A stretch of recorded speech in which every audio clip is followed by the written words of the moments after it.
terusnya memberikan kita rahmat, nikmat dan karunia dengan nikmat keimanan, keislaman, kesehatan dan kesempatan waktu. Alhamdulillah kita bisa hadir pada kajian ilmu rutin kita. Kemudian selawat dan salam dapat disampaikan kepada Nabi Muhammad SAW sebagai suri tauladan bagi kita. Maka untuk itu mari kita banyak berselawat kepada beliau dengan mengucapkan Allahumma sholli ala Muhammad wa ala ali Muhammad. Semoga kita kumpulkan bersama beliau dalam surga. Amin amin ya rabbal alamin. Baik Bapak-bapak, Ibu-ibu, kita mulai kajian kita yang akan disampaikan oleh Ustaz kita Hasan Bisri pada waktu dan tempat kita persilakan.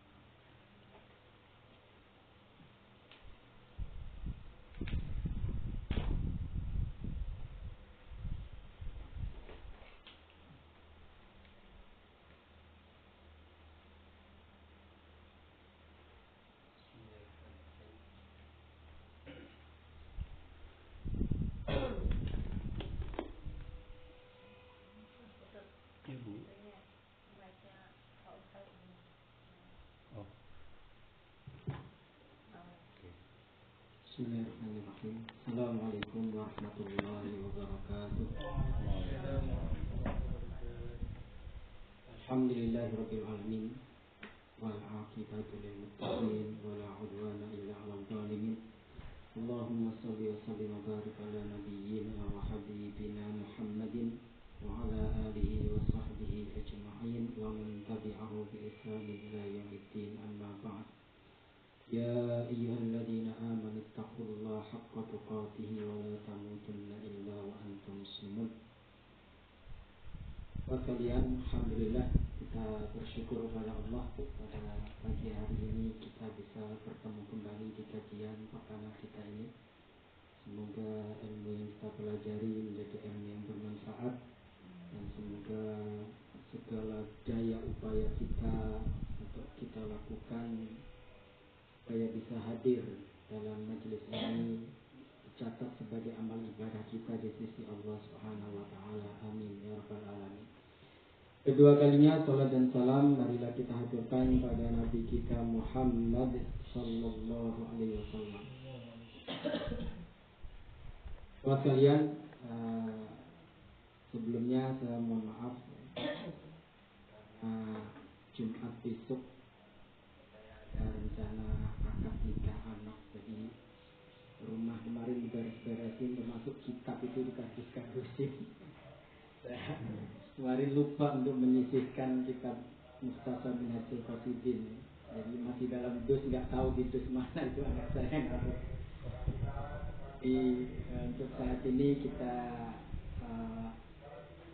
isi dengan materi yang lain. Insya Allah nanti akan kita lanjutkan kajian kitabnya.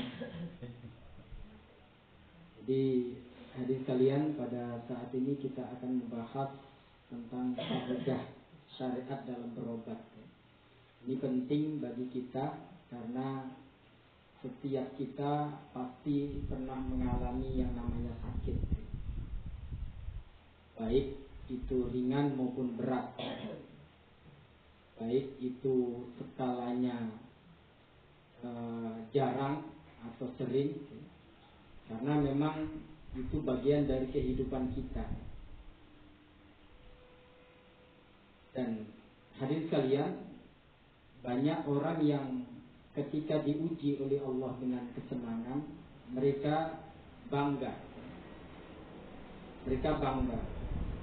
dan merasa bahwa apa yang dialami merupakan kemuliaan dari Allah. Tapi ketika diuji dengan suatu yang tidak menyenangkan, banyak orang merasa kemudian merasa diperlakukan oleh Allah dengan tidak adil. Kalau di surat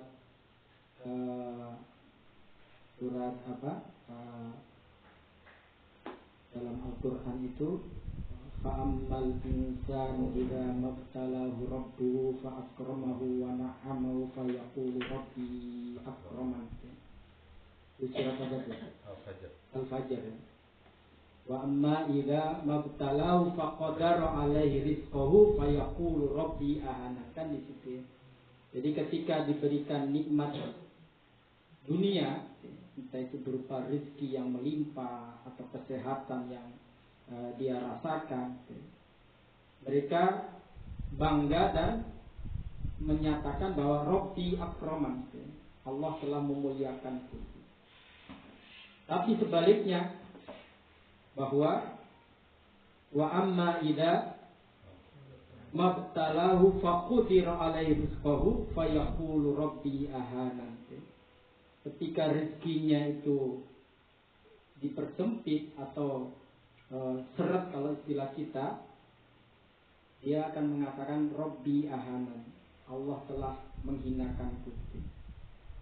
Nah, hadirin sekalian, ini yang selama ini seharusnya kita selalu belajar. Ada pernyataan menarik dari Imam Sufyan Ats-Tsauri.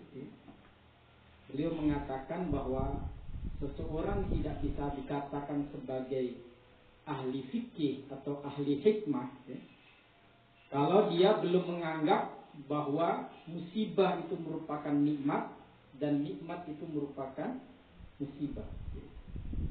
Gimana tuh?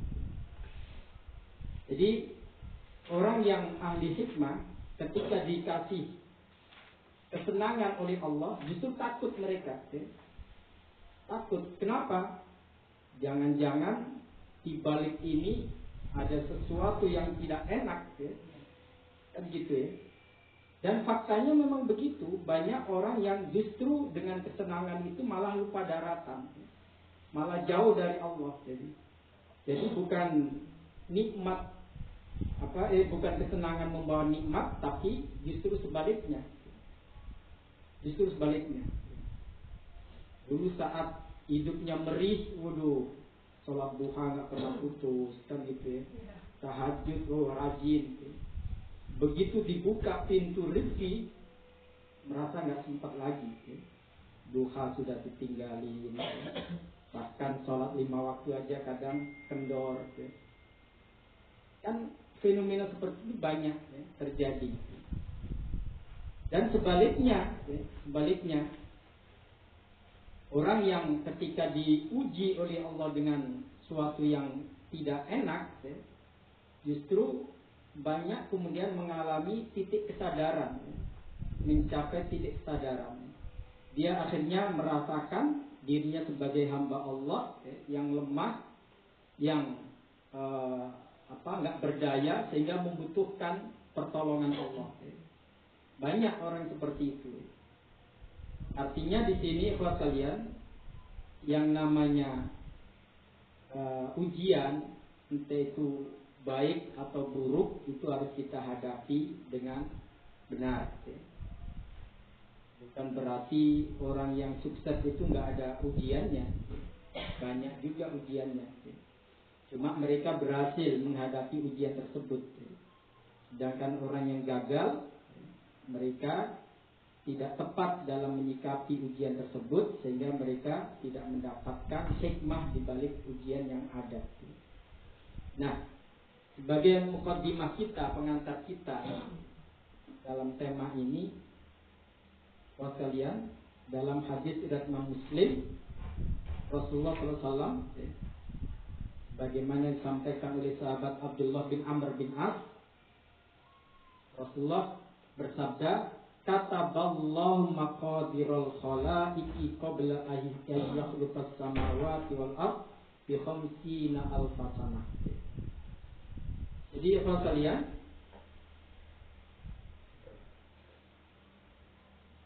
Di sini Rasulullah katakan bahwa Allah telah menulis takdir semua makhluk, tidak hanya manusia, jin dan yang lainnya, takdir semua makhluk. Yang namanya makhluk itu tidak hanya manusia. dan tidak hanya umatnya Nabi Adam, termasuk umat Rasulullah SAW, kita semuanya. Allah telah menulis takdir semua makhluk sebelum Allah menciptakan langit dan bumi sepanjang 50.000 tahun. Jadi sebelum 50.000 tahun sebelum Allah menciptakan langit dan bumi, itu takdir kita itu sudah dicatat oleh Allah. Sudah dicatat oleh Allah. Hanya dalam hadis yang lain kan Rasulullah menceritakan bahwa makhluk yang pertama diciptakan oleh Allah adalah pena. Lalu Allah perintahkan pena itu, uktub al-maqadir. Ditulis takdir atau ketentuan semua makhluk-makhluk yang akan diciptakan oleh Allah Subhanahu wa taala. Kita nggak bisa bayangin, ikhwas sekalian, kalau kita di perusahaan, di kantor atau di organisasi, itu biasanya kita bikin raker, rencana kerja itu, rapat kerja, rencana kerja, itu kan biasanya setahun sebelumnya, biasanya di akhir tahun atau awal tahun kita baru bikin. Itu untuk tahun ini atau tahun yang akan datang, kan begitu. Nah, ini Allah telah merencanakan perjalanan hidup kita itu bukan sebelum kita diciptakan atau bukan sebelum kita dilahirkan, tapi sejak 50.000 tahun sebelum Allah menciptakan langit dan bumi. Kita bisa bayangin, sebelum langit dan bumi ada, itu perjalanan kehidupan kita itu sudah ditetapkan oleh Allah Subhanahu wa taala. Itu bukan suatu hal yang mudah, tapi bagi Allah nggak ada suatu yang sulit. Nah, kalau kalian, sehingga di surat Al-Hadid ayat 22 itu Allah tegaskan, ma asaba min musibatin fil ardi wala fi anfusikum illa fi kitabim min qabli an nabra'aha inna dzalika 'alallahi yasir. Tuh. Surat Al-Hadid ayat 22 di situ sebutkan, tiada suatu bencana pun yang menimpa di bumi dan juga pada dirimu, istilahnya bencana alam atau bencana yang menimpa pada diri kita, entah itu sakit, entah itu kecelakaan atau apa, melainkan semua telah tertulis di dalam Lauh Mahfuz sebelum kami menciptakannya. Tuh, min qabli an nabra'aha. Jadi sebelum kita diciptakan oleh Allah, jauh sebelum itu Allah sudah menentukan perjalanan kehidupan kita, termasuk ujian-ujian yang akan kita hadapi. Inna dzalika 'alallahi yasir. Itu bagi Allah suatu hal yang mudah.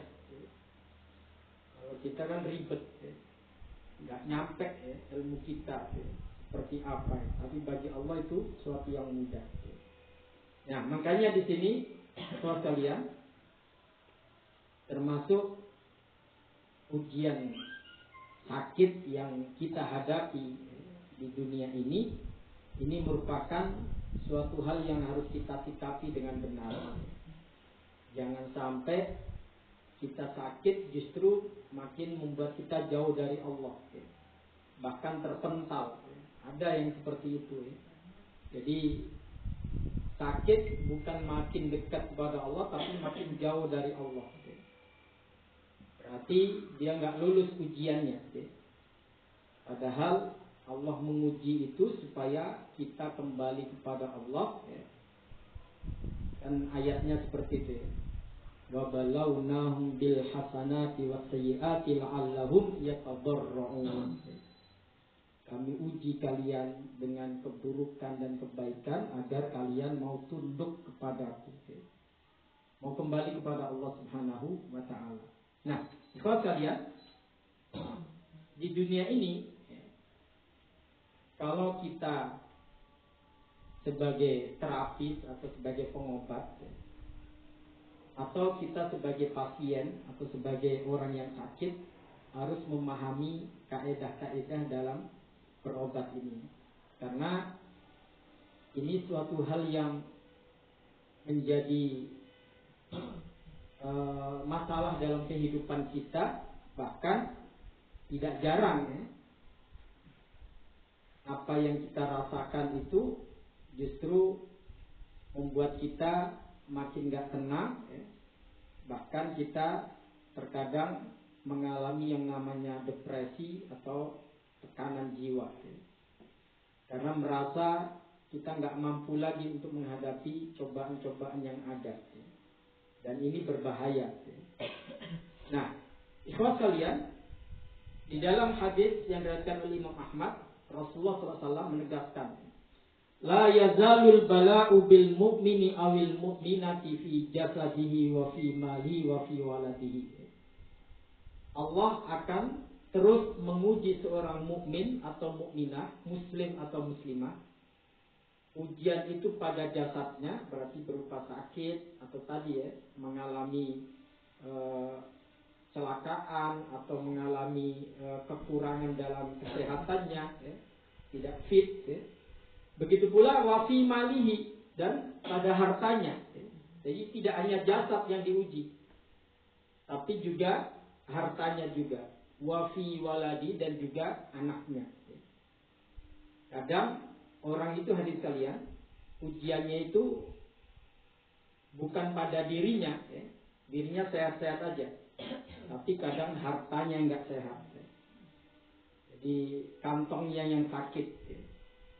Sehingga merasa apa yang dimiliki tidak cukup untuk bisa memenuhi kebutuhan dirinya ya. Jadi ada orang yang diuji oleh Allah dari sisi hartanya ya. Dan ada juga hartanya nggak ada masalah, bahkan melimpah ya. Tapi keluarga yang diuji, termasuk anak. Ada orang kaya raya, sudah puluhan tahun nggak punya anak, ada. Atau dia kaya raya tapi anaknya, tingkahnya itu nggak karu-karuan. Bahkan cenderung mencoreng nama orang tuanya, melakukan hal-hal yang melanggar hukum atau melanggar syariat ya. Itu ujian pada anak ya. Jadi bukan pada jasadnya yang diuji atau hartanya, tapi keluarganya atau anaknya ya. Atau semuanya ya. Jasadnya juga diuji, hartanya diuji, anak juga diuji ya. Dia sedang sakit ya. Kemudian secara finansial lagi nggak bagus ya. Anaknya nggak mau ngerti ya. Nuntut aja ke orang tuanya ya. Itu lengkap ujiannya ya. Ujiannya lengkap ya. Sampai kapan kita akan diuji oleh Allah? Hatta yalqallaha wa ma alaihi khati'ah ya. Sampai ketika kita bertemu dengan Allah, kita bersih dari dosa-dosa, karena Allah telah mengampuni kita atas kesabaran kita tersebut. Jadi ternyata, ikhwas kalian, di balik ujian itu merupakan bentuk kasih sayang Allah kepada kita. Kenapa? Karena kalau kita sabar, ujian yang ada itu justru akan merontokkan dosa-dosa kita dan akan melipat gandakan pahala kita, serta akan mengangkat derajat kita di sisi Allah Subhanahu wa ta'ala. Jadi intinya ikhwah sekalian, jangan difahami bahwa pahala itu hanya bisa kita dapat dengan hadir di taklim, dengan sholat, dengan puasa, dengan haji, dengan zakat. Tidak hanya itu ya. Harta itu, pahala itu bisa kita dapat dari kesabaran juga ya. Dari kesabaran juga. Bahkan bisa jadi kesabaran kita itu yang lebih besar pahalanya dibandingkan dengan amal ibadah kita. Bisa jadi. Karena orang sabar itu pahalanya di ghairi hisab. Tanpa hitungan Allah ngasih. Itu yang luar biasa. Cuma Memang nggak gampang jadi orang sabar itu, nggak gampang. Makanya kalau Anda ditanya lebih baik mana, orang yang kaya dia bersyukur atau yang miskin bersabar? Mana yang lebih baik? Kalau kita disuruh milih, kaya bersyukur atau miskin bersabar? Kaya bersyukur. Kaya bersyukur kalau kaya. Lebih milih kaya bersyukur ya? Tapi bersabar pahalanya lebih besar ya. Makanya ya. Jadi ikhwan sekalian ya, para ulama ketika ditanya seperti itu mereka kerepotan milih itu. Dua-duanya sama. Iya, dua-duanya punya potensi untuk menjadi hamba yang mulia di sisi Allah ya. Sehingga Imam Ibnu Qayyim mengatakan pilih jalan tengah ya, yaitu inna akramakum indallahi atqakum. Itu ya. Miskin, bersabar dan bertakwa ya itu punya derajat yang tinggi di sisi Allah. Begitu pula orang yang kaya dan bersyukur dan bertakwa ya. Cuma menjadi pribadi yang dua ini gak gampang ya. Gak gampang ya. Orang miskin tetap taat kepada Allah ya. Sabar atas ujian, itu gak mudah ya. Berat. Begitu pula kaya juga loh. sama ya. Kaya menjadi orang bertakwa ya. Kaya dengan kekayaannya itu itu berat juga ya. Berat juga ya. Masing-masing ada godaannya. Makanya kembali kepada kaidah standar tadi ya, apa? Inna akramakum indallahi atqakum. Mana yang paling bertakwa itulah paling mulia di sisi Allah Subhanahu wa taala. Nah, disinilah ya kalian. Pertanyaannya sekarang, kalau memang sakit itu untuk melebur dosa-dosa kita, untuk membersihkan jiwa kita, berarti apa hukumnya berobat? Kalau gitu nggak usah kita berobat, kan dosa kita lagi dihapus oleh Allah. Jadi maaf, kalau lagi batuk-batuk nggak usah minum obat, nikmatin aja, karena dosanya lagi dirontokin oleh Allah. Ada sebagian kelompok yang begitu, termasuk orang-orang sufi itu, mereka nggak mau berobat. Kata mereka apa? Allah lagi ngerontokin dosa-dosa kita, lagi melipatin pahala kita, kok kita hentikan? Udah biarin aja, nikmatin. Ada yang seperti itu. Tapi ada orang yang ketika sakit biasanya bisa jamaah ke masjid, nggak bisa. Biasanya bisa aktivitas, nggak bisa. Dia pingin kembali bisa beraktivitas, bisa beribadah sebagaimana semula.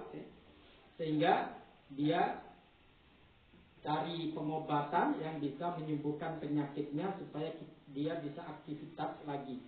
Bisa ibadah seperti orang normal pada umumnya atau orang sehat pada umumnya. Ada yang seperti itu.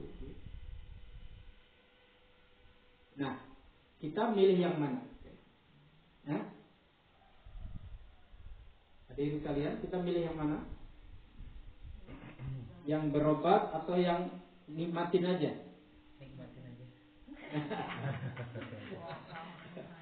Kalau semua orang prinsipnya begitu, klinik-klinik pada tutup nanti. Praktek pengobatan termasuk pas nggak ada yang datang. Tapi dengan sakit tersebut misalnya melalaikan kita dari ibadah kan juga malah kurang baik ya. Iya, makanya di situ seperti saya katakan tadi, sikap kita yang harus kita jaga. Kalau dengan tidak berobat kita masih bisa bersabar, bukan ngegrundel, bukan ngedumel, ikhlas, silakan. Tapi kalau nggak berobat kemudian kita sakit nggak sembuh-sembuh lalu pikirannya buruk pada Allah, ini Allah nggak lihat apa saya sedang seperti ini, masa nggak disembuh-sembuhin, jadi malah justru membuat dia akhirnya suudzon kepada Allah, dan itu merupakan kriminal berat kalau seorang hamba sampai suudzon kepada Tuhannya. Dan itu bahaya. Atau sebaliknya, dia ingin sembuh, saking ingin cepat sembuhnya, akhirnya segala cara dilakukan. Nggak peduli yang menyimpang atau yang haram dia lakukan, yang penting sembuh. Nah, ini juga nggak benar. Ini juga nggak benar. Makanya di sini Rasulullah SAW dalam hadisnya dari Imam Ahmad belum menyampaikan Innallaha azza wa jalla haitsu khalaqad dawa, bahwa Allah sebagaimana telah menciptakan penyakit, Allah juga telah menciptakan obatnya. Fatadawau, maka berobatlah tuh. Berarti Rasulullah nyuruh kita apa? Berobat. Nyuruh kita berobat. Dan faktanya Rasulullah sendiri kalau sakit beliau berobat.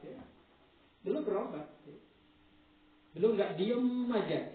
Terserahlah Allah kapan menyembuhkan, enggak.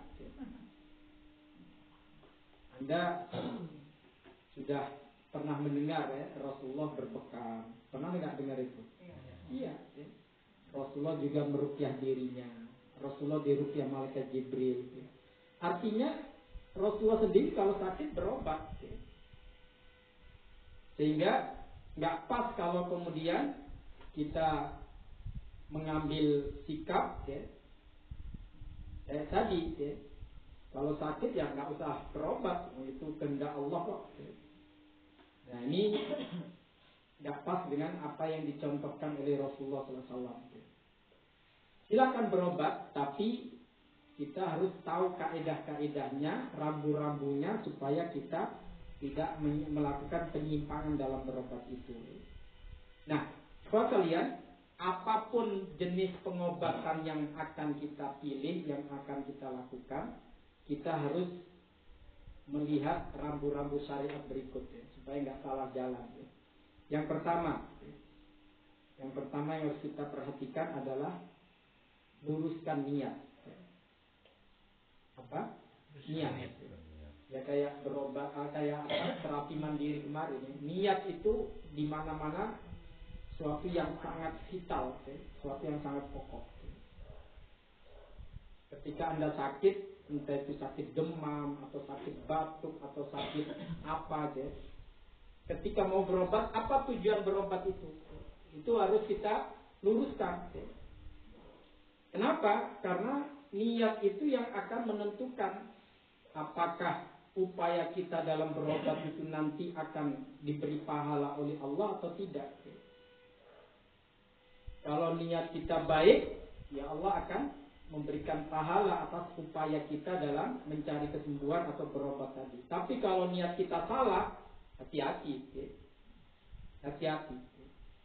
Misalnya nih, ada seseorang yang biasa ngerampok atau begal.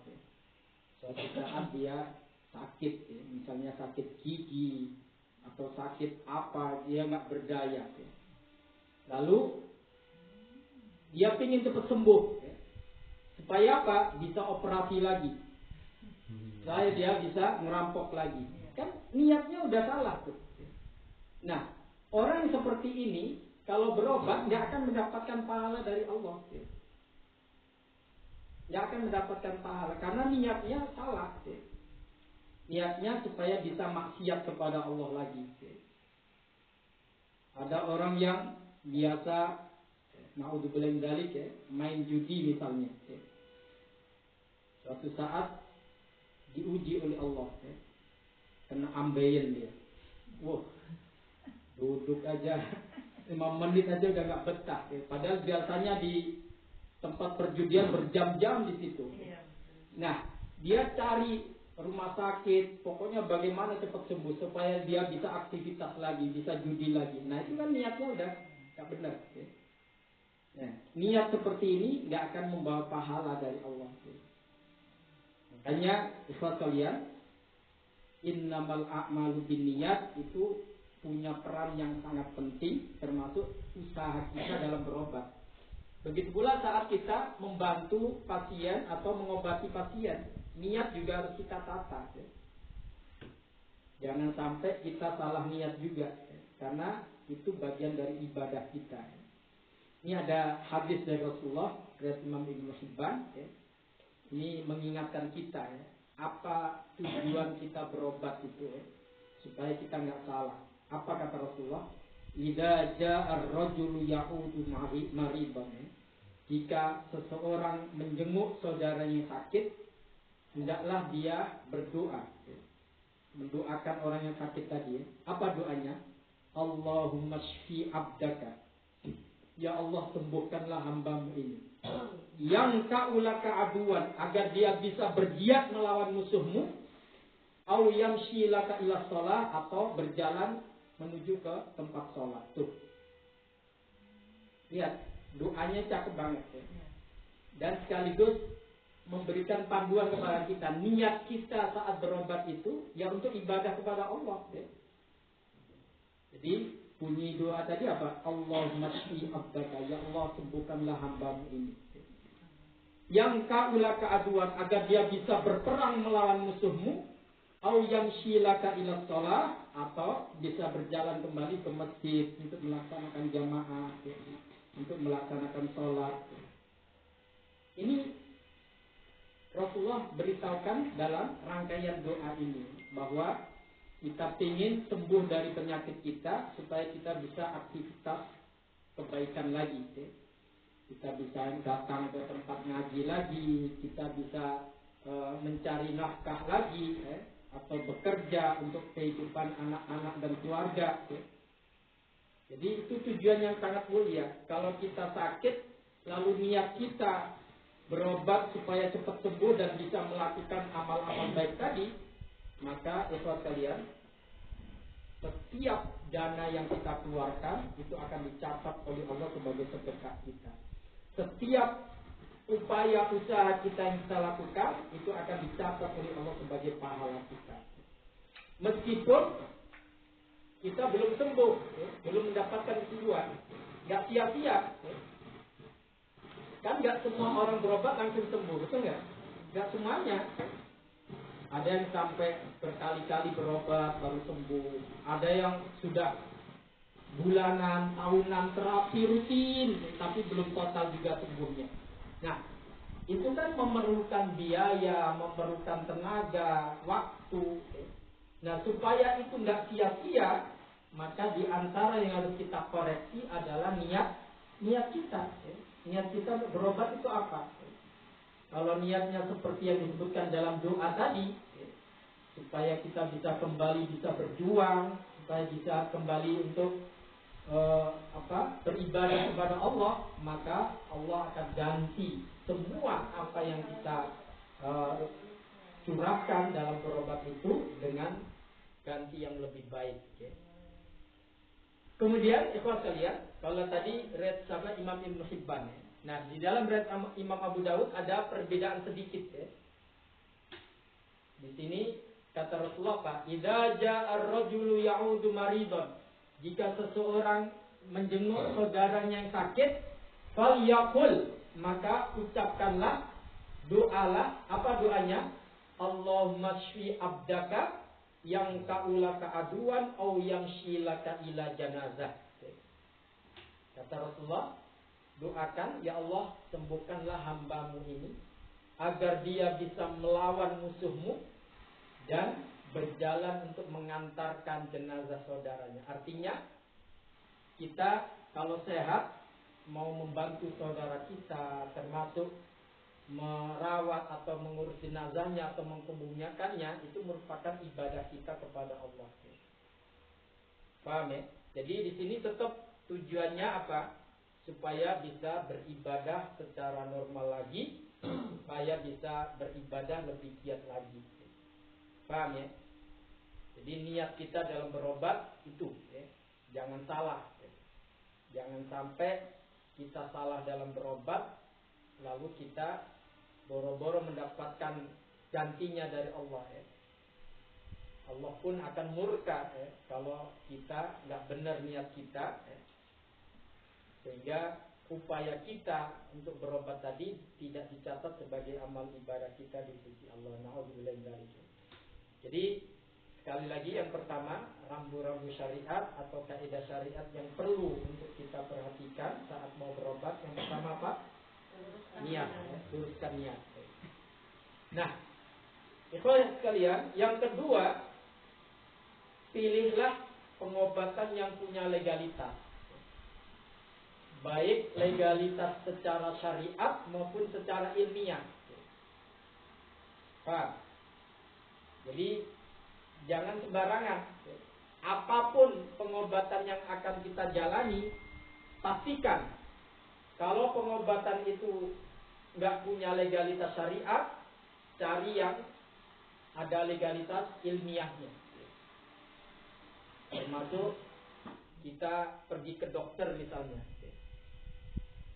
Buat kalian, kita berobat ke dokter, itu kalau kita pelajari di dalam Tibbun Nabawi, itu memang ada. Jadi praktek pengobatan di zaman Rasulullah, termasuk berbasis pengetahuan kesehatan atau seorang dokter ada di zaman Rasulullah. Dan Rasulullah nggak melarang, boleh. Artinya itu ada legalitasnya. Nah, bagaimana kalau pengobatan modern saat ini? Misalnya kita berobat akupuntur, ada nggak di zaman Rasulullah itu? Oh, nggak ada, belum ada pengobatan itu. Nah, kalau kalian, kalau pengobatan itu nggak punya legalitas secara syariat, berarti kita harus cari dia punya legalitas ilmiah nggak? Kalau dia ada legalitas ilmiahnya, banyak para praktisi medis telah menjelaskan, akupuntur sangat bermanfaat. Itu dijelaskan secara ilmiah, berarti aman. Pengobatan itu aman. Refleksi misalnya, pijit, ada secara ilmiahnya bisa dijelaskan itu.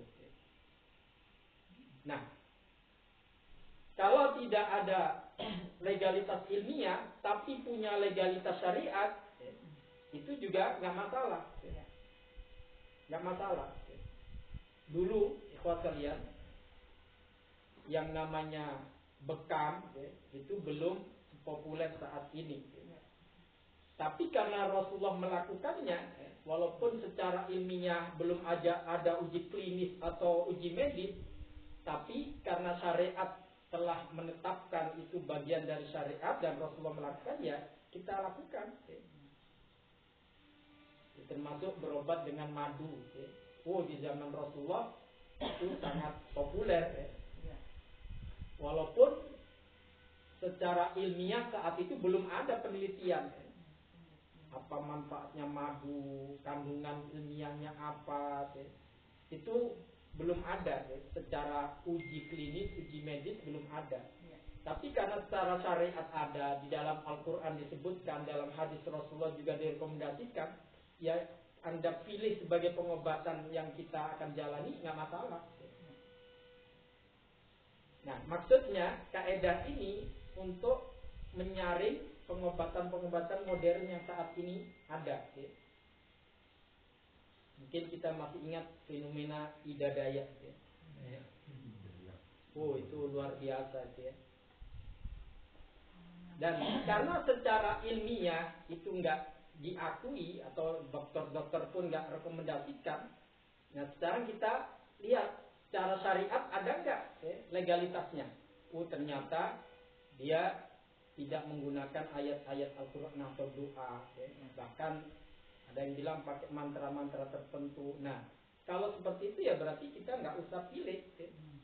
Karena secara ilmiah nggak ada legalitasnya, secara syariat nggak ada legalitasnya. Bahkan banyak dokter-dokter yang ahli tulang itu menentang itu. Mereka nggak ada yang memberikan semacam pembelaan ilmiah karena itu sesuai dengan kaedah-kaedah medis misalnya. Enggak ada. Termasuk dulu fenomena Ponari Sweat, tahu ya? Air Ponari. Nah, itu kalau kita cerdas, ikhlas kalian, kalau kita paham syariat, tadi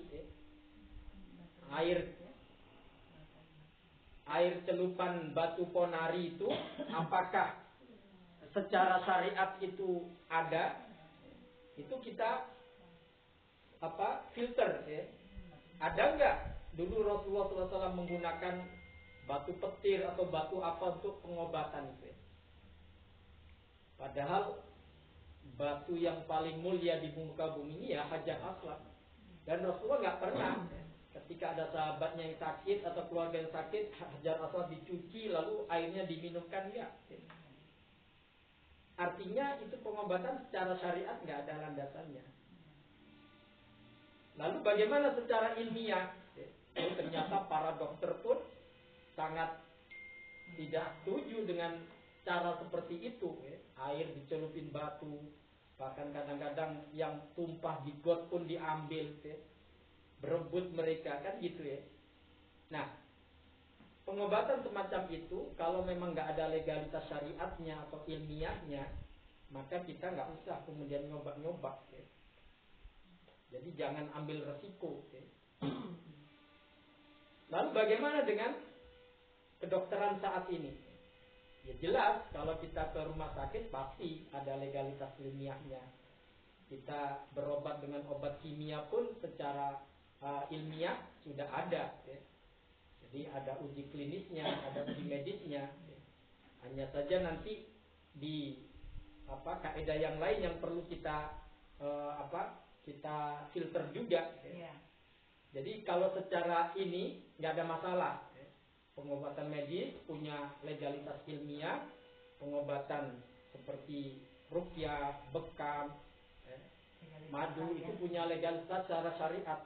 Plus sekarang sudah banyak orang melakukan penelitian tentang bekam secara medis itu ternyata sangat bagus.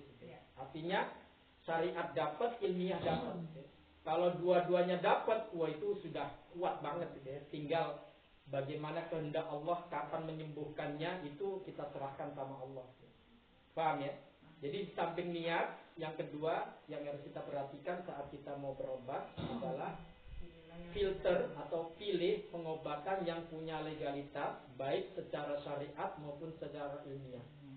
Kalau dua-duanya ini nggak ada, nggak usah dipakai. Jangan coba-coba. Tapi kalau dua-duanya ada, wah itu bagus. Kalau nggak ada dua-duanya, cuma satu yang ada, nggak masalah. Ilmiah ada, walaupun secara syariat nggak ada. Dulu nggak ada hadis yang kalau Anda sakit kepala minum bodrek misalnya. Nggak ada itu hadisnya di mana itu. Tapi secara ilmiah ada. Mereka punya penjelasannya. Secara ilmiah, nggak masalah.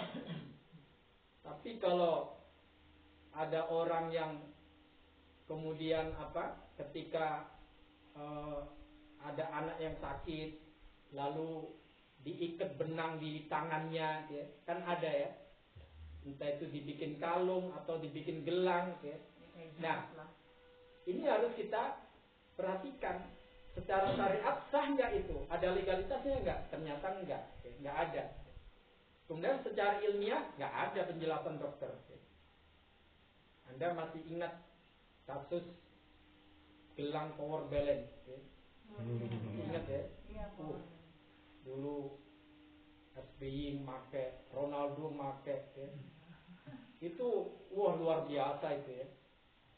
Banyak public figur make sehingga orang-orang pun make, dan banyak akhirnya muncul tiruan-tiruannya ya, gelang power balance. Tapi setelah perusahaannya merilis bahwa itu tidak ada penjelasan ilmiahnya, itu hanya istilahnya ya,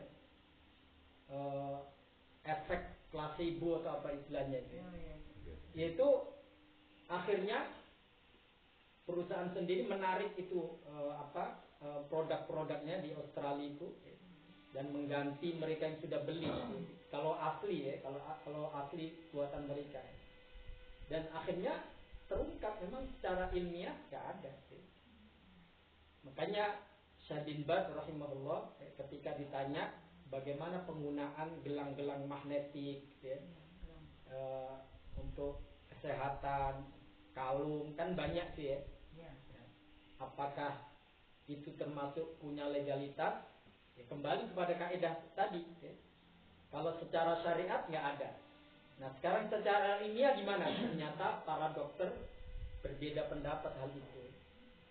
Ada dokter yang mengatakan, oh ada pengaruhnya.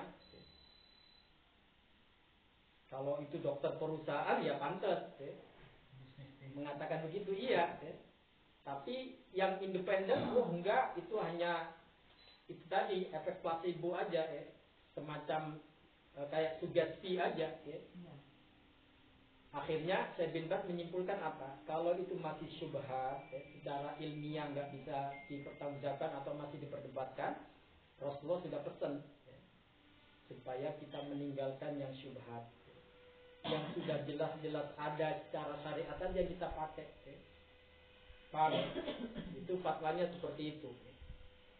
Jadi kembali lagi, ikhwas kalian, termasuk saat ini banyak ya, benda-benda yang katanya ya bisa membuat kita semakin fit, membuat kita makin sehat, membuat kita jadi lebih berstamina. Kembali kalau memang ada kajian ilmiahnya ya, yang bisa dipertanggungjawabkan, nggak apa-apa itu sebagai penyebab aja. Ya. Tapi kalau nggak ada, Anda lebih baik menjauhi hal-hal seperti itu. Apalagi kalau masih syubhat. Ya. Paham ya? Kayak di sini kalian, Rasulullah SAW sudah memberikan semacam panduan kepada kita ya. Ada Tibbun Nabawi ya. Itu merupakan pengobatan yang punya legalitas secara syariat, walaupun saat itu secara ilmiah belum banyak diungkap, tapi sekarang sudah banyak ya. Banyak peneliti bahkan ahli-ahli medis ya, itu akhirnya mencoba untuk mengungkap rahasia di balik Tibbun Nabawi. Ternyata luar biasa ya. Apa yang disampaikan Rasulullah itu merupakan wahyu yang mutlak kebenarannya ya. Jadi kita nggak usah ragu ya. Imam Ibnu Hajar Al-Asqalani rahimahullah dalam kitab Fathul Bari di 10 halaman 170 beliau mengatakan Tibbun Nabi mutayakinu bar'ili suduri an-wahyi. Jadi pengobatan dari Nabi itu lebih meyakinkan kesembuhannya karena bersumber dari wahyu. Dari wahyu. Wa tibbu ghairi aktsaru hadatsun aw tajribah. Sedangkan pengobatan selainnya itu basisnya adalah eksperimen dan praduga. Hasil penelitian kan gitu ya. Namanya manusia nggak ada yang luput dari kesalahan atau kekurangan. Makanya Anda nggak usah heran ada obat yang sudah beredar di masyarakat akhirnya ditarik kembali karena setelah dilakukan penelitian lanjutan ternyata ada efek-efek yang nggak baik kan gitu ya. Padahal tadinya secara uji klinis sudah bisa beredar nih, tapi setelah dilakukan penelitian kembali ternyata ada hal-hal yang bisa membahayakan akhirnya ditarik. Nah wahyu nggak akan seperti itu. Wahyu yang bersumber dari Allah mutlak kebenarannya. Nah, apa yang dilakukan Rasulullah dalam dunia pengobatan yang disebut dengan Tibbun Nabawi itu sumbernya adalah wahyu. Sehingga kesembuhannya lebih meyakinkan daripada pengobatan yang lainnya. Paham ya? Kemudian yang ketiga, kaidah yang ketiga, meskipun niat kita sudah benar, ya, sudah kita tata dengan baik, ya, lalu kita sudah pilih pengobatan yang punya legalitas tadi ya, secara syar'i maupun qadari ya, atau secara ilmiah. Yang ketiga, kaidah yang ketiga, kita tidak bersandar pada sebab. Jadi jangan meyakini bahwa penyebab itulah yang menyembuhkan kita. Salah ya. Salah. Makanya Rasulullah mengingatkan dalam hadis riwayat Muslim disebutkan likulli da'in dawa, setiap penyakit itu ada obatnya. Fa idza usiba dawa'ud da', kalau obat sudah penyakit sudah ketemu obatnya, bari'a bi'idnillahi azza wa jalla, maka akan sembuh dengan izin Allah. Nah, ini yang harus kita pahami. Jadi, ikhwas kalian, apapun jenis pengobatan yang kita tempuh, baik secara medis atau secara syariat tadi, jangan meyakini itulah sebagai penyembuhnya. Itu yang nggak boleh. Anda ke dokter, kemudian Anda meyakini, oh dokter itu yang menyembuhkan saya. Itu salah. Paham nggak? Halo. Jadi secara prosedur kita sudah benar. Kita pilih pengobatan yang punya legalitas ilmiah atau legalitas syariah. Secara prosedur sudah benar. Cuma secara hati, secara keyakinan, itu yang harus kita luruskan juga. Jangan meyakini obat itu yang menyembuhkan kita. Buktinya Ustaz, saya sakit kepala, habis minum Panadol enteng, kalau saya nggak sakit lagi, berarti Panadol itu penyembuhnya. Salah. Salah apa benar? Salah. Nggak semua orang sakit kepala minum Panadol sembuh, betul nggak? Itu fakta. Nggak bisa kita bantah. Kalau memang Panadol itu penyembuhnya, semua orang yang sakit kepala pasti sembuh ketika minum Panadol tersebut. Itu. Tapi faktanya nggak begitu. Faktanya ada yang sembuh, ada yang enggak. Berarti siapa penyembuhnya? Allah. Nah, kalau kita yakini penyebab itu sebagai penyembuhnya, ini yang masalah. Masalah. Jadi ada perbedaannya, jangan kalian. Ada dua hal di sini yang harus kita pahami terkait dengan kaidah yang kedua dengan yang ketiga ini. Jadi kalau kita meyakini sesuatu itu sebagai penyembuh, padahal secara syariat nggak ada legalitasnya, secara ilmiah nggak ada legalitasnya, kita sudah melakukan syirik besar. Kita sudah melakukan syirik besar. Jadi kaidahnya itu mengatakan apa? Man asbata sababan walam yaj'alhullahu sababan la syar'an wala qadaran faqad asyrak. Itu di dalam kitab-kitab tauhid ditulis seperti itu. Siapa yang menjadikan penyebab padahal Allah nggak menjadikan itu sebagai penyebab, maka baik secara syariat maupun secara ilmiah, maka dia telah syirik. Paham? Misalnya orang lemes, nggak berdaya, kemudian disuruh minum pelor apa? Sepeda atau pelor apa itu. Kan ada yang begitu, supaya kuat, kasih minum gotri misalnya. Itu secara syariat nggak ada legalitasnya, secara ilmiah nggak ada legalitasnya. Kalau kita yakini itu yang membuat kita sehat, yang membuat kita fit, kita syirik besar udah. Pak, kita sudah syirik besar. Sama dengan orang tadi ya, begitu sakit dikasih benang sama orang pintar nih, pakai nih benang nih, nanti kamu akan sembuh. Ternyata setelah dia pakai, entah itu karena sugesti atau apa, dia merasa baikan. Lalu dia meyakini, wah ini gelang luar biasa nih. Kalau nggak ada gelang ini saya sudah mati kayaknya. Nah, ini sudah syirik besar, menjadikan penyebab yang Allah tidak menjadikan itu sebagai penyebab, baik secara syariat maupun secara ilmiah. Paham? Beda kalau kita menggunakan sesuatu yang punya legalitas, misalnya madu. Madu secara legalitas syariat, wah, ilmiah juga begitu. Lalu saat kita sakit, entah itu batuk atau apa, minum madu itu kemudian ternyata kita merasa sembuh. Wah, madu ini menyembuhkan. Itu tetap ada kesyirikan, ada penyimpangan, cuma itu sifatnya kecil. Paham? Syiriknya syirik kecil. Karena itu memang secara ilmiah ada penjelasannya. Secara syariat ada. Itu ditegaskan oleh Allah bahwa madu itu syifa, mengandung kesembuhan. Cuma yang salah adalah keyakinan kita. Hati kita tadi menjadikan itu sebagai penyembuh, itu salah.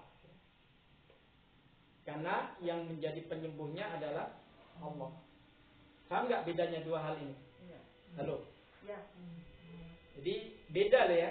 Kalau sesuatu itu punya legalitas syariat sama ilmiah, lalu kita yakini itu sebagai penyembuhnya, kita bersalah juga. Cuma itu kecil, ya, kesalahan kecil. Ya.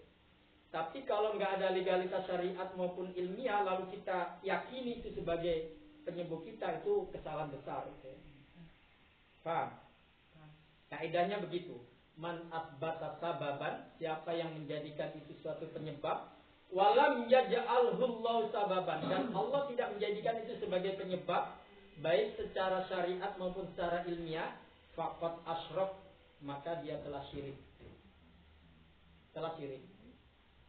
Itu seperti itu. Nah sekarang kalau kita lihat pengobatan di sekitar kita,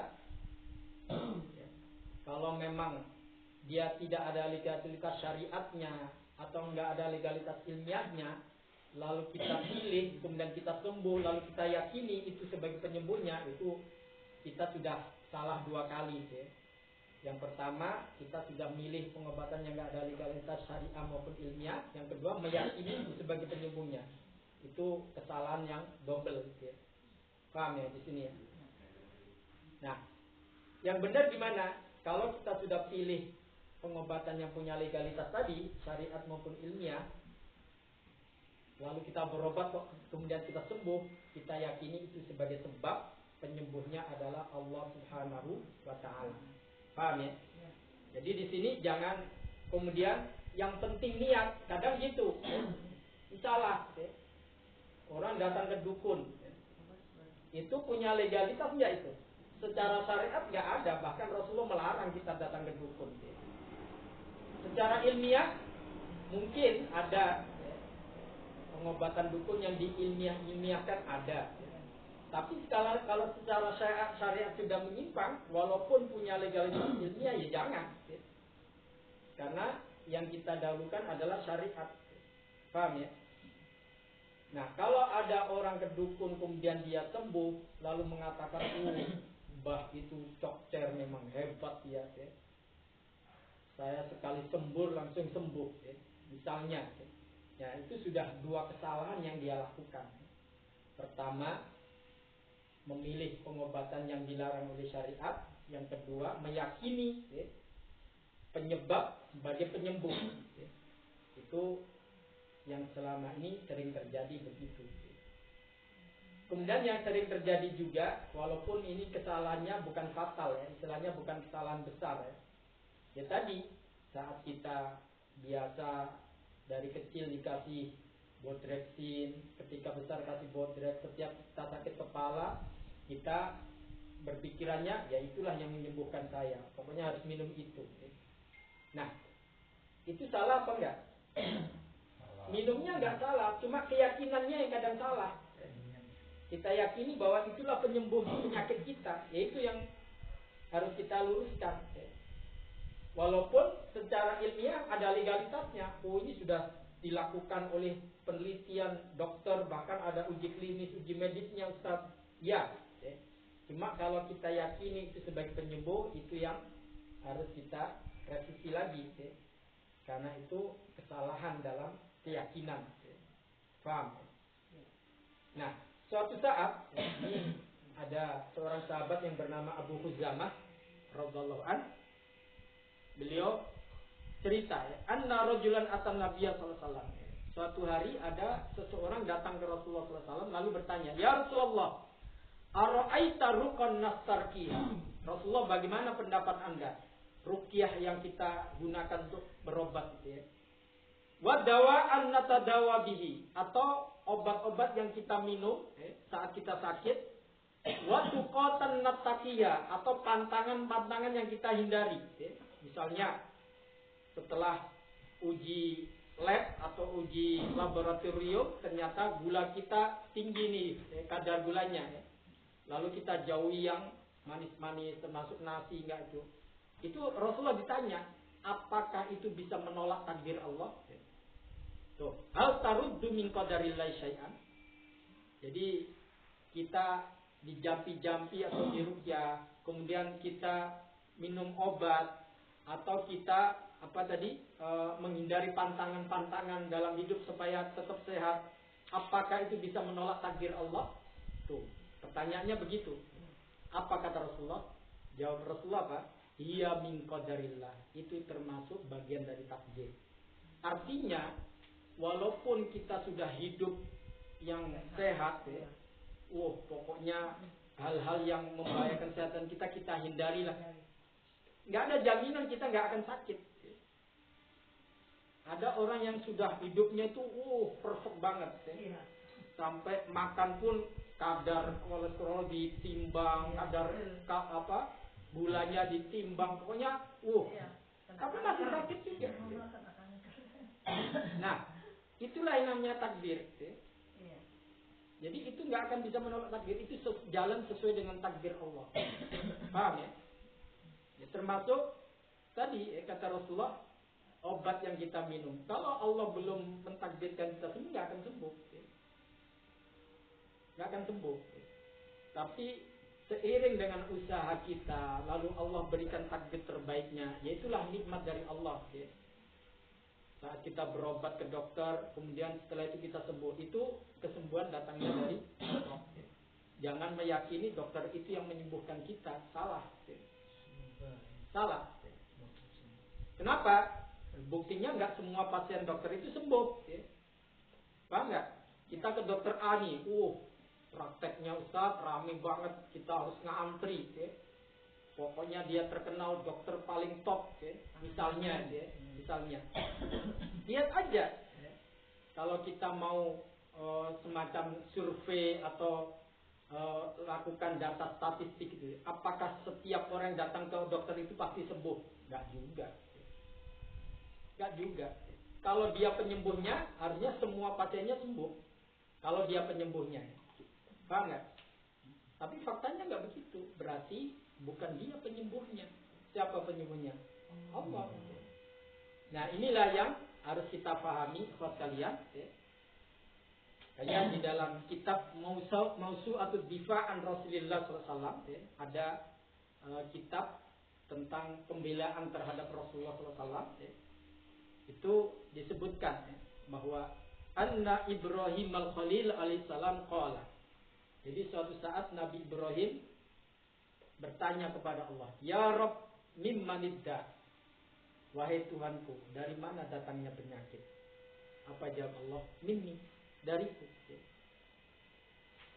Lalu Nabi Ibrahim bertanya, famimmaniddawa? Dan dari mana datangnya kesembuhan, obat? Allah jawab, minni, dariku. Jadi ternyata kata Nabi Ibrahim, penyakit itu datangnya dari Allah, obat pun datangnya dari Allah, atau kesembuhan datangnya dari Allah. Lalu Nabi Ibrahim bertanya, fama balut tabib? Kalau begitu apa peran tabib, peran dokter? Rajulun ursilud dawa ala yadaihi, kata Allah. Mereka adalah sosok yang aku kirimkan kesembuhan melalui mereka. Tuh. Jadi dokter sehebat apapun, kalau Allah belum mengirimkan kesembuhan pasiennya itu, pasien nggak akan sembuh. Nah, ini yang bahasanya orang awam apa? Cocok-cocokan, kan gitu ya. Kalau bahasa orang awam kan gitu. Cocok-cocokan Ustaz. Tangga saya cocok sama dia, tapi saya nggak cocok, nggak sembuh-sembuh saya, kan gitu ya. Itu bahasa orang awam gitu. Padahal bahasa akidahnya, bahasa syariatnya, ya memang Allah belum kirim kesembuhan. Walaupun kita sudah datang 3 kali, sementara orang lain datang cuma sekali udah sembuh. Karena Allah saat itu kirim kesembuhan untuk orang tersebut. Nah, kita belum dikirim kesembuhannya. Paham ya? Jadi sekali lagi, kesalahan yang selama ini sering terjadi adalah kita menyimpulkan bahwa penyebab yang kita lakukan itu yang menyembuhkan kita. Entah itu obat, entah itu dokter, entah itu ustadz, entah itu terapis, itu kita anggap mereka yang menyembuhkan kita. Padahal bukan mereka penyembuhnya, tapi Allah. Mereka hanya penyebab, penyebab. Melalui mereka lah Allah kirim kesembuhan untuk kita. Paham ya? Ini masalah akidah ya. Jadi masalah tauhid ini. Jadi tauhid dalam berobat itu seperti itu. Jangan kemudian kita salah dalam keyakinan seperti ini. Nah, lebih tegas lagi, Imam Ghazali dalam kitab Ihya Ulumuddin beliau menceritakan Inna Musa alaihissalam sa'ala rabbahu qa'ilan. Kalau tadi kan Nabi Ibrahim ya. Kalau tadi Nabi Ibrahim. Kalau dalam kitab Ihya yang di mukhtasari oleh Imam Ibnu Qudamah dalam kitab Minhajul Qasidin itu ya. Nah, Imam Ghazali menceritakan bahwa Nabi Musa pernah bertanya kepada Allah Subhanahu wa taala, "Ya Rabb, alaisa syifa'u min indik?" Ya Allah, bukanlah kesembuhan itu datangnya darimu? Apa jawab Allah? Betul. Lalu Nabi Musa nanya lagi, Fama dayasnaul atibah. Lalu apa yang dilakukan oleh para dokter itu? Fungsinya apa mereka? Ya. Yang mengobati pasien-pasien itu. Faqala Allah, lalu Allah berkata, ya'kuluna arzaqahum wa yatibuna nufusa ibadi hatta ya'tiya shifai au qada'i. Tuh. Kata Allah apa? Dengan itulah aku memberikan rezeki kepada mereka. Tuh. Para dokter itu, bagaimana Allah memberikan rezeki para dokter melalui orang-orang sakit itu. Itu cara Allah memberikan rezeki kepada makhluknya. Paham ya? Wa yatibuna nufusa ibadi, dan membuat jiwa hambaku tenang. Kalau sudah diperiksa oleh dokter, kita lihat, kemudian ternyata nggak apa-apa Pak, ini kolesterolnya aja yang tinggian, harus diturunin, kan tenang tidak ya? Tenang. Atau begitu diperiksa, wah ini itu nih, ada asam urat yang tinggi nih, kita jadi tenang. Beda kita cek ke dokter, nggak ditemukan penyakit, padahal kita merasakan sakit, kesana nggak, itu beda. Orang mati akan, berarti saya sakit apa ini, gelisah terus. Atau biasanya kalau ada tetangga atau teman yang sakit, kita jenguk kan, biasanya poin yang ditanyakan apa? Sudah diperiksa ke dokter belum? Kan gitu ya? Belum. Nah, kata Allah tadi apa? Dengan adanya dokter-dokter itu, para hambaku jadi tenang. Hatta ya'tiya shifai au qada'i, sampai datang kesembuhan dariku atau ketentuanku. Paham? Kalau memang Allah kirim kesembuhannya, dia akan sembuh. Tapi kalau ketentuan Allah dia mati saat itu ya, walaupun ditangani oleh dokter-dokter hebat ya, akan menemui ajalnya. Paham ya? Halo. Ini penting ya, tauhid dalam berobat ini ya, supaya kita nggak salah menyimpulkan, nggak salah menganggap, atau nggak salah keyakinan. Ya. Kadang-kadang kita tergelincirnya di sini nih. Ya. Ada orang yang datang ke rumah sakit ini, setelah itu terapi berapa kali nggak sembuh-sembuh, pindah ke rumah sakit lain, nggak sembuh-sembuh juga, pindah ke rumah sakit yang lain, nggak sembuh-sembuh juga, akhirnya sudah putus asa dia. Kemudian ada yang merujuk nih ke dokter ini nih, dia prakteknya di rumah sakit ini. Begitu datang ke sana, diperiksa, kasih resep, begitu diminum, entengan nih. Resep kedua, akhirnya dia mengalami kesembuhan total. Sudah hilang keluhan saya. Dokter itu dokter yang hebat dia. Gak tahu kalau dia nggak ada, mungkin saya sudah mati. Nah, ini yang bahaya. Yang bahaya di situ. Kadang-kadang itu mengalir gitu aja. Spontan. Iya. Karena kita menyimpulkan dari apa yang kita alami tanpa ada bimbingan. Artinya kita anggap dokter itulah yang menyembuhkan kita. Sehingga apa? Kuat sugestinya. Kadang-kadang kasus seperti ini, kalau orang itu sakit berikutnya, kadang-kadang belum diperiksa dokter, lihat dokternya aja sudah enteng dia. Iya. Itu makin kuat tuh. Wah, dokter itu makin hebat. Padahal tadi faktanya nggak semua pasien dia sembuh, kecuali kalau semua pasien dia pasti sembuh. Nah itu baru. Dan itu nggak ada seperti itu. Dokter sehebat apapun nggak ada. Karena memang hakikatnya nggak begitu. Hakikatnya mereka itu hanya usaha dengan ilmu yang mereka punya. Lalu yang memberikan eksekusi kesembuhan itu adalah Allah. Mereka hanya berusaha.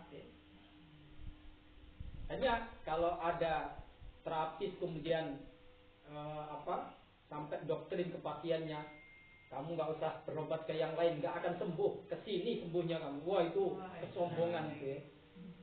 Itu jumawa namanya ya. Padahal pasien-pasien dia nggak semuanya sembuh ya. Itu hanya doktrin aja ya. Nah, ini yang harus kita hindari ya. Jadi sekali lagi buat kalian, apapun pengobatan yang kita jalani atau terapi yang kita berikan, kita sebagai penterapis atau sebagai pasien, kita harus paham kaidah ini. Jangan sampai kita terjebak oleh jebakan setan ya, yang membuat kita akhirnya sombong ya, membuat kita seperti penyembuh semua penyakit ya. Padahal kadang diri kita sakit, kita bingung juga cara ngobatinya ya. Kita butuh orang lain juga untuk membantunya, kan gitu ya. Dan itu fakta ya, artinya memang kita nggak sempurna ya. Nah, disinilah yang harus kita pahami kaidah ini. Kemudian yang kaidah yang keempat ini yang nggak kalah pentingnya ya. Pastikan pengobatan yang kita pilih bebas dari unsur haram ya. Ini kaidah syariat ini. Rambu-rambu yang harus kita taati. Apa kata Rasulullah? Innallaha khalaqad da' wad dawa. Allah telah menciptakan penyakit dan obat. Fatadawau, maka berobatlah kalian.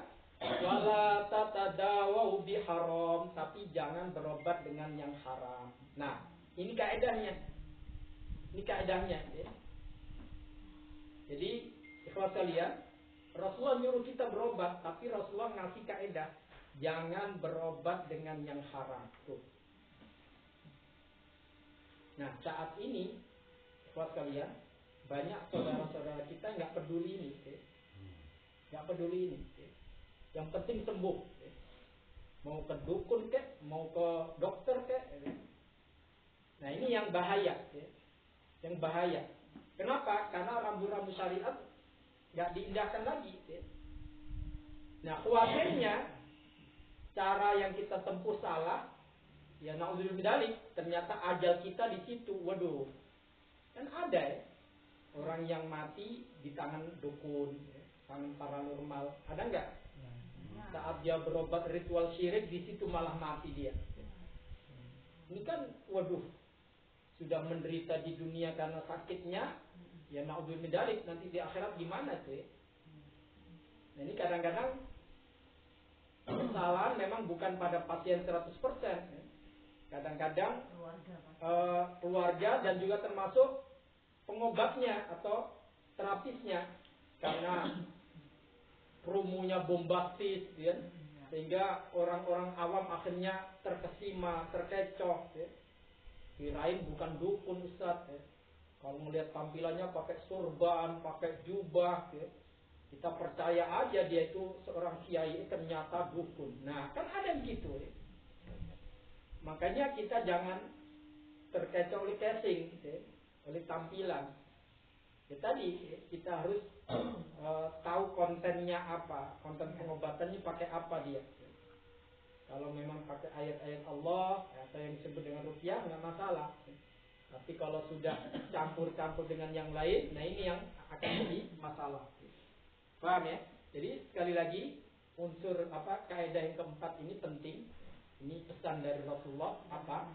Fala tatadawau biharam, kata Rasulullah, tapi jangan berobat dengan yang haram. Nah, ini ada cerita dari sahabat Tariq bin Suwaid radhiyallahu anhu, bahwa beliau pernah bertanya kepada Rasulullah tentang khamr, atau khamr ya, arak yang dijadikan untuk obat. Dulu di zaman dulu banyak itu. Sekarang pun ya alkohol lah. Jadi unsur alkohol yang ada di dalam obat-obat itu. Dan saat itu Rasulullah melarang. Jadi ketika Tariq bin Suwaid mau konsumsi khamr untuk jadikan obat, Rasulullah mengatakan innahu laisa bidawa walakinnahu da'. Itu bukan obat, tapi itu penyakit. Justru itu penyakit. Kenapa? Ikhwan kalian, kalau kita nyoba sesuatu yang haram untuk jadikan obat, dan ternyata ya, saat itu sembuh penyakit kita, kita akan jadi istilahnya apa, buzzer pengobatan yang haram ya. Kita akan jadi corong itu ya. Misalnya nih ya, ada orang yang sakit eksim nggak sembuh-sembuh ya. Sudah berbagai macam salep sudah diuji di lab, sudah dokter sudah nanganin ya, nggak sembuh-sembuh. Lalu entah itu temannya atau tetangga ya, dia nyarankan, saya punya temen kayak gitu tuh penyakitnya, sudah kemana-mana bahkan ke Singapura berobat. Makan ular. Ternyata sembuhnya pakai darah ular kobra, diminum. Ya. Kemudian dagingnya dibikin sate. Ya. Tuh, baca lihat. Akhirnya apa? Ketika ada temennya yang sakit seperti itu, nasihatnya biasanya gitu, nggak usah macam-macam deh, saya dulu begitu, nggak sembuh, pakai ini nih sembuh nih. Tuh, dia ngajak orang konsumsi yang haram. Ya. Itu yang kata Rasulullah tadi, itu bukan obat, itu penyakit ya. Penyakit. Paham ya? Jadi jangan sampai kita terjebak di situ ya. Beda kalau orang itu kondisinya darurat dengan yang tidak darurat, itu beda ya. Kalau memang orang itu sudah nyoba berbagai macam obat yang halal, itu ternyata nggak ada perkembangan, lalu kata dokter ini satu-satunya obat yang sudah kita temukan, cuma ada unsur haramnya, maka itu darurat. Kalau dia nggak konsumsi itu bakal meninggal atau penyakitnya makin parah. Itu ada prosedurnya itu ya. Jadi darurat itu nggak dikit-dikit darurat, dikit-dikit darurat, enggak. Ad-daruratu tuqaddar biqadriha, itu kata kaidah syariat ya. Darurat itu ada batasannya, nggak mutlak, ya. Nggak mutlak. Seperti orang ketika nggak menemukan makanan yang lain, ya, taruhlah seandainya ya, kayak yang dialami oleh saudara-saudara kita di Gaza, ya, dia nggak menemukan daging kecuali babi, ya, misalnya. Ya. Lalu kalau nggak dia konsumsi itu, dia bakal mati karena sudah nggak ada makanan yang lain. Maka itu boleh dimakan sekedarnya aja, ya. Jangan mumpung halal lalu sampai kenyang, sampai bungkus, enggak. Ya. Itu pun sekedar untuk dia bisa bertahan hidup. Seandainya setelah minum itu, makan itu, kemudian ada makanan yang lain yang halal, ya itu sudah nggak berlaku lagi, sudah kembali haram lagi. Nah, kita kadang-kadang kebablasan, ya. Mumpung boleh, ya. Nggak bisa begitu, ada kaedahnya, ya. Ada kaedahnya. Ya. Nah, begitu pula saat kita berobat ini. Ada memang orang yang sudah nyoba obat apa aja nggak itu, akhirnya dengan suatu yang haram itu dia sembuh misalnya. Itu darurat bagi dia, ya. Tapi bagi orang lain nggak berlaku, ya. Nggak berlaku. Jangan kemudian disimpulkan, wah obat yang paling mujarab ya ini, nggak ada yang lain. Ya akhirnya kita salah, ya. Salah. Ya. Makanya Rasulullah SAW menegaskan, Innallaha azza wa jalla lam yaj'al shifa'akum fi haram. Tuh, kata Rasulullah, Allah tidak akan menjadikan yang haram itu sebagai kesembuhan bagi kalian. Paham ya? Allah nggak menjadikan kesembuhan kita dari sesuatu yang haram.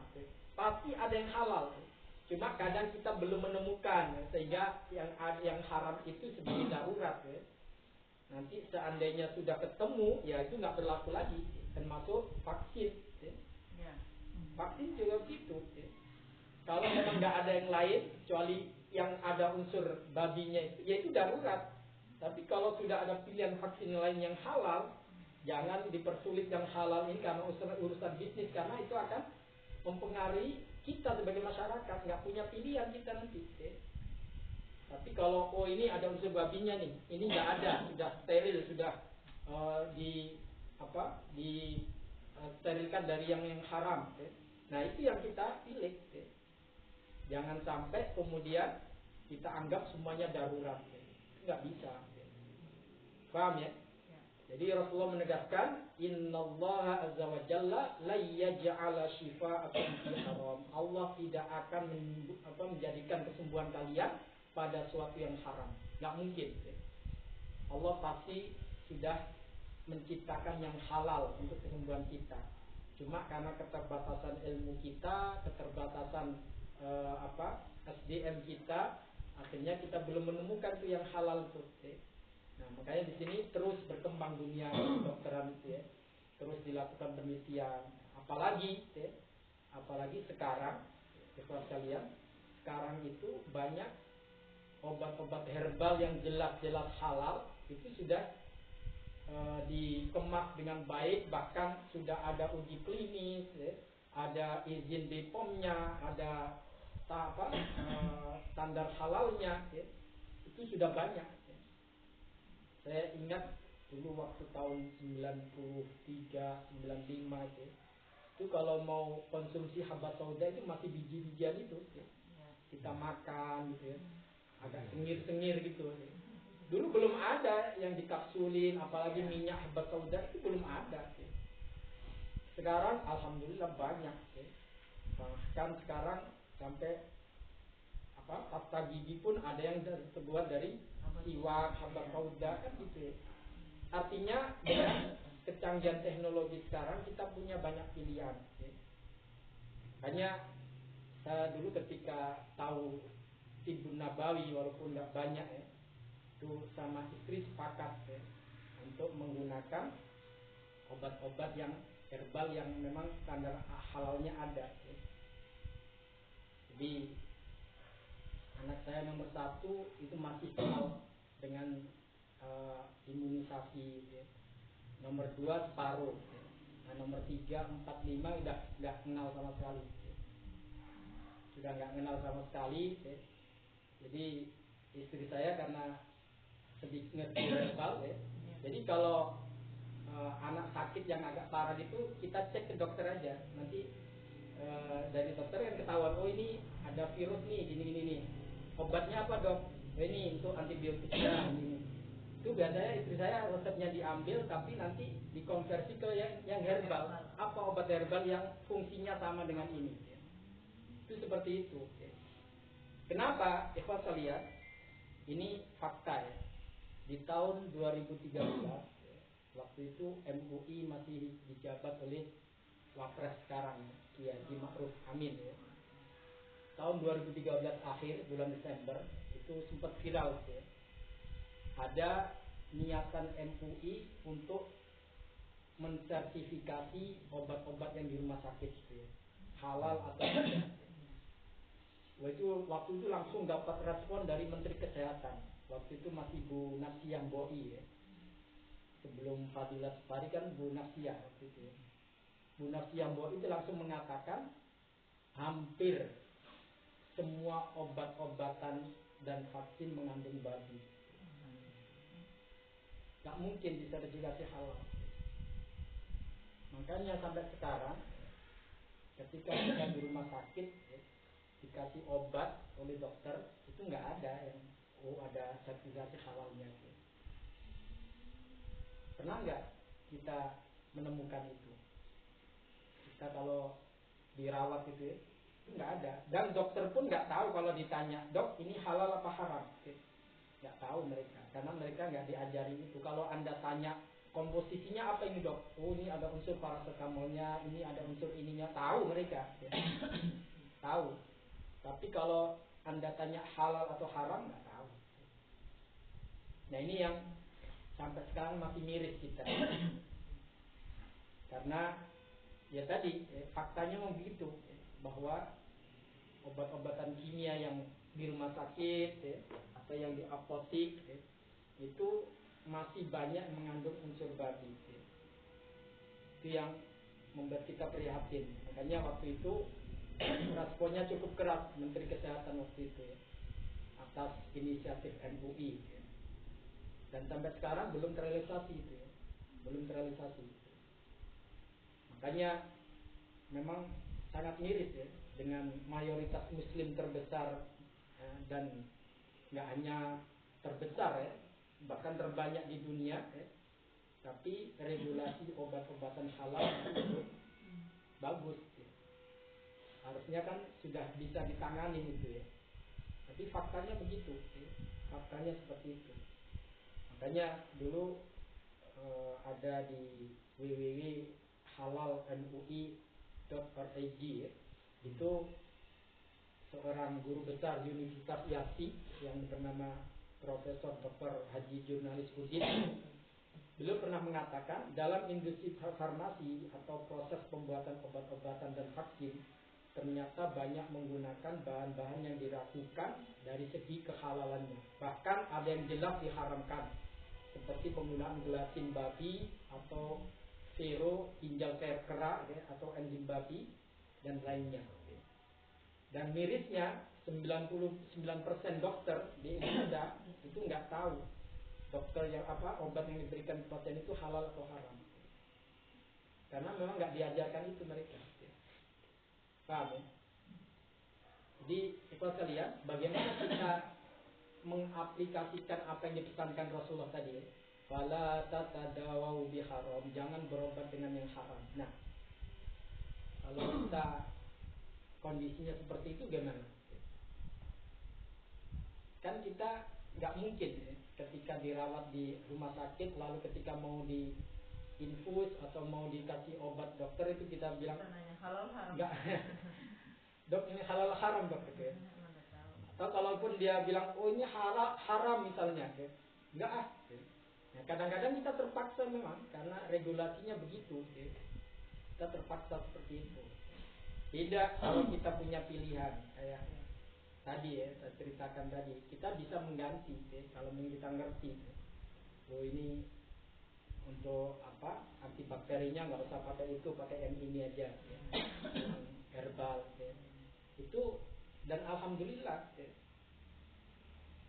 bisa dikatakan hampir berapa tahun ya, mungkin 20 tahun atau kurang dari itulah, saya dan keluarga sudah nggak ya, bukan berarti nggak suka ya, tapi memang faktanya nggak ke dokter ya. Dokter paling cuma konsultasi ya, nanya kalau memang ada gangguan kesehatan ya. Nanti kita cari yang herbal dan itu bisa ya. Apalagi sekarang seperti saya katakan tadi sudah banyak obat-obat herbal yang di sekitar kita, bahkan apotek herbal itu ada ya. Toko-toko herbal itu ya. Jadi kalau kita nggak memulai dari diri kita memang berat ya. Berat, apalagi kalau terkait dengan regulasi seperti BPJS atau seperti rembes dari kantor itu kadang susah di situ ya. Kalau kita pakai obat herbal nggak mungkin kita rembes ya, kita komplain untuk diganti ya. Kalau dari rumah sakit ya. Makanya alhamdulillah ya, MUI sekarang, Majelis Ulama sekarang ya, itu mereka menggagas dengan gerakan kesehatan syariah ya. Jadi Majelis Ulama Indonesia itu divisi kesehatan itu sudah beberapa kali mengundang kita dari PDI, dari Ruqyah, Arsi, kemudian dari pengusaha-pengusaha herbal untuk rapat ya, di kantor MUI, dan itu sudah berlangsung lama ya. Jadi mereka ingin nanti ketika orang ke RCM bisa dilayani dengan bekam atau dengan ruqyah ya. Jadi memasukkan Tibun Nabawi ke pelayanan kesehatan rumah sakit ya. Apa namanya tadi, gerakan apa sih? Kesehatan Syariah masyarakat. Jadi MKS istilahnya, masyarakat kesehatan KMS, kesehatan masyarakat syariah. Kalau dulu kan ada gerakan ekonomi syariah ya. Dan alhamdulillah sudah berhasil, ada bank-bank syariah ya. Nah sekarang mereka menggagas itu ya. Jadi KMS, kesehatan masyarakat syariah. Dan ada beberapa daerah yang sudah second MOU untuk mendirikan rumah sehat ya. Jadi memang perjuangan itu ya, perjuangan di para dokter-dokter yang muslim itu sebenarnya pingin mereka ya, untuk menghidupkan Tibun Nabawi itu di Indonesia ini, karena mayoritas kita kan muslim ya. Jadi nanti goal mereka ya, bagaimana ketika orang ke rumah sakit pemerintah itu ada layanan Tibun Nabawi di situ ya. Jadi kita bisa memilih ya. Saya nggak mau suntik misalnya, saya mau dibekam aja ya. Itu bisa dilayani dan itu istilahnya legal gitu ya di situ, nggak diam-diam gitu enggak. Ya. Dan sekarang sudah ada ya, beberapa rumah sakit swasta yang memfasilitasi itu ya, untuk layanan tibun nabawi. Ya. Insya Allah akan terus berkembang gitu ya. Karena bagaimanapun juga ya tadi faktanya ya, ternyata memang pelayanan pengobatan yang halal itu masih kurang ya. Kurang, dan masyarakat nggak punya pilihan ya. Nggak punya pilihan ya. Dan di daerah Jakarta Timur ini di daerah Matraman ya, MUI sedang membangun gedung ya, untuk mendirikan rumah sehat. Jadi nanti mereka bahkan untuk fakultas kedokteran itu nanti ada materi tibun nabawi itu diberikan ke mahasiswa ini. Mereka sudah usaha itu sehingga nanti tidak hanya di lapangan tapi di akademisi pun akan dikenal tibun nabawi itu bagian dari kedokteran yang bisa kita pilih ya, bagian dari kesehatan atau pengobatan yang bisa kita pilih. Derajat bisa masuk dong. Kenapa? Pas bisa masuk. Bisa, makanya nanti kita biasanya ada perwakilan ya. Perwakilan dari organisasi atau lembaga kesehatan syariat. Kemarin ini sudah hampir 30 ya, yang sudah taken MOU ya, termasuk PBI, RC, kemudian pengusaha herbal Indonesia, ini ada apoteker herbal Indonesia ada masuk ya. Itu banyak ya. Dan semoga usaha mereka memang diberikan kelancaran oleh Allah ya. Karena memang harus diperjuangkan itu ya. Kalau enggak ya kenapa? Biasanya ada undangan gitu ya. Ada undangan dari MUI ya. Kalau kita kemarin diundang memang ya. Diundang untuk datang untuk diajak rapat dan itu campuran, ada yang memang dari kedokteran ada, kemudian dari akademisi ada, dari peneliti ada, bahkan ada semacam itu ya, mereka punya jaringan kesehatan syariat gitu ya. Jadi termasuk menggunakan aplikasi gitu ya. Ketika ingin dilayani dengan pengobatan nabawi ya, tibun nabawi itu ada aplikasi yang bisa digunakan. Mereka sudah coba itu ya. Nanti tergantung bagaimana pemerintah nanti meng-ACC-nya.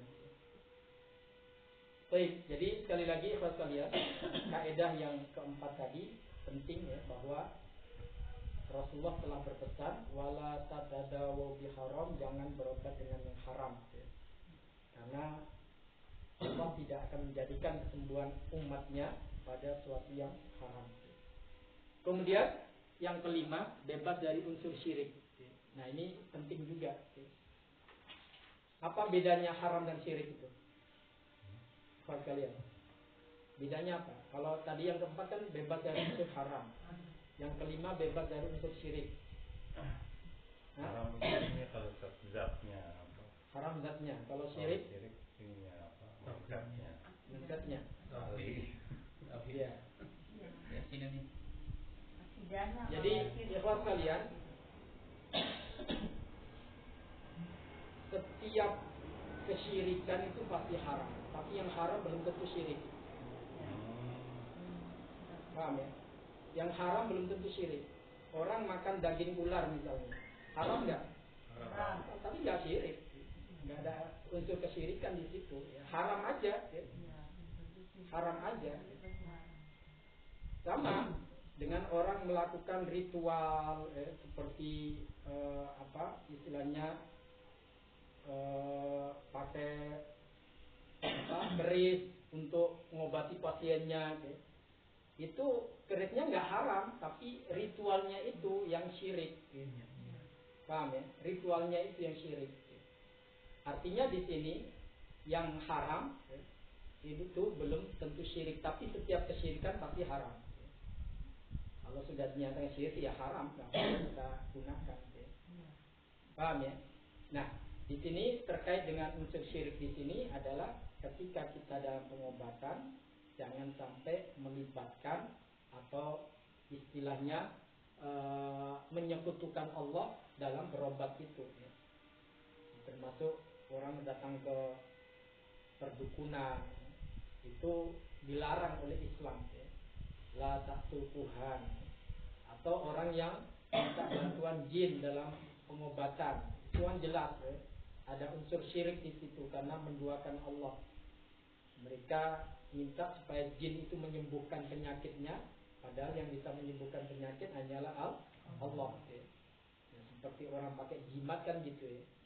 Orang pakai jimat itu kan kenapa dia sampai mau pakai jimat? Karena dia meyakini di dalam benda itu ada kekuatan lain, yaitu kekuatan dari jin itu yang akan membantu proses kesembuhan dia, ya. Nah ini kan berarti sudah menduakan Allah, ya. Dan itulah kesyirikan, ya. Dan itu harus kita jauhi, ya. Kenapa? Karena tauhid kita terlalu mahal kalau ditukar dengan hal-hal seperti itu. Ya kalau orang itu sembuh, dia dapat manfaat dunia, ya. Sudah nggak sembuh, syirik lagi. Itu petaka dunia akhirat itu, ya. Betul nggak? Kan gitu, ya. Dia sudah menderita di dunia, sakitnya nggak sembuh-sembuh, karena sudah melakukan kesyirikan, nggak segera bertobat, mati. Waduh, itu kecelakaan besar, ya. Kecelakaan besar. Makanya di sini ikhlas kalian, ada kisah dari seorang sahabat, ya, bernama Abdullah bin Ukaim radhiyallahu anhu. Ketika sahabat Abdullah bin Ukaim ini sakit, ya, teman-temannya jenguk, ya. Teman-temannya jenguk. Lalu teman-temannya mengatakan, "Lau ta'allaq tasyai'an, kenapa kamu nggak pakai jimat, ya, untuk membantu kesembuhanmu ini?" Ya. Apa kata dia? Waqad qala Rasulullah sallallahu alaihi wasallam. Saya nggak menggunakan karena Rasulullah telah menegaskan, man ta'allaqa syai'an wukila ilaihi. Siapa yang menggantungkan sesuatu, maka nasibnya akan diserahkan pada sesuatu tersebut.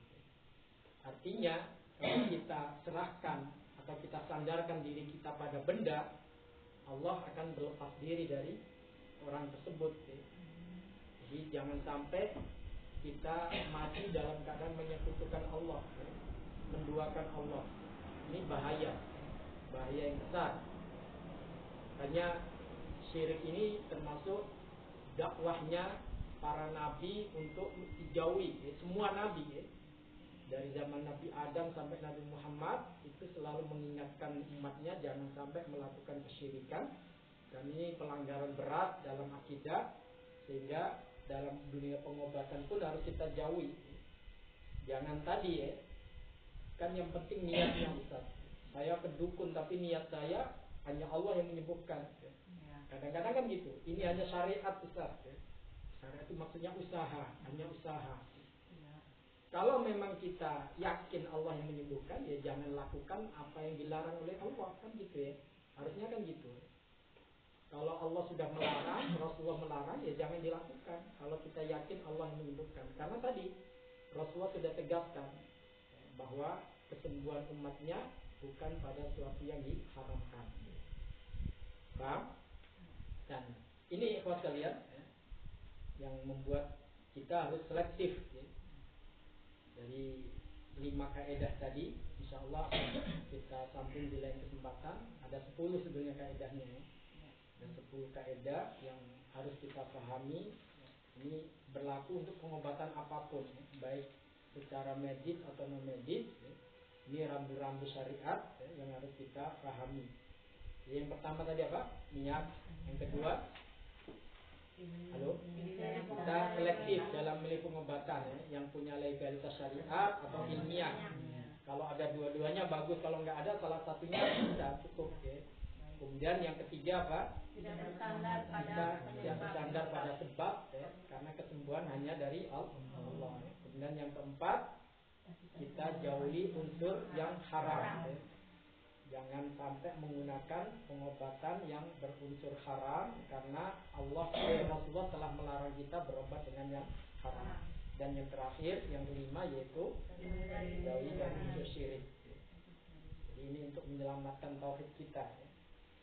Karena walaupun, ya, kita sudah menempuh jalan kesyirikan pun nggak ada jaminan sembuh, ya. Ada orang berobat ke dokter dukun ini sampai 50 dukun nggak sembuh-sembuh. Ada yang begitu. Ya. Artinya walaupun sudah syirik nggak ada jaminan kesembuhan juga, karena memang kesembuhan bukan dari mereka tapi dari Allah. Ya. Makanya kita harus jaga. Jangan sampai kita melakukan syirikan. Iya kalau kita masih ada kesempatan untuk bertobat. Kayak tadi, justru meninggalnya di tangan dukun gimana? Banyak kasus seperti itu. Banyak kasus.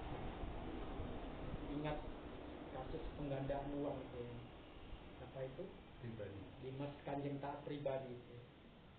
Sampai Profesor Marwah Daud itu jadi pengikutnya itu. Anda bisa bayangin itu ya. Seorang profesor itu bisa percaya ya. Dan itu terungkap karena dia melalui tangan kanannya membunuh pasiennya ya. Kan akhirnya terbukti ya. Jadi dia sudah naruh uang banyak di situ, kemudian ternyata yang dijanjikan nggak dikasih nggak terwujud, akhirnya dibunuh untuk menghilangkan itu ya. Dan akhirnya terungkap oleh polisi. Dan kasusnya banyak yang seperti itu. Baik, begitu ikhlas kalian, ada yang mau tanyakan? Silakan.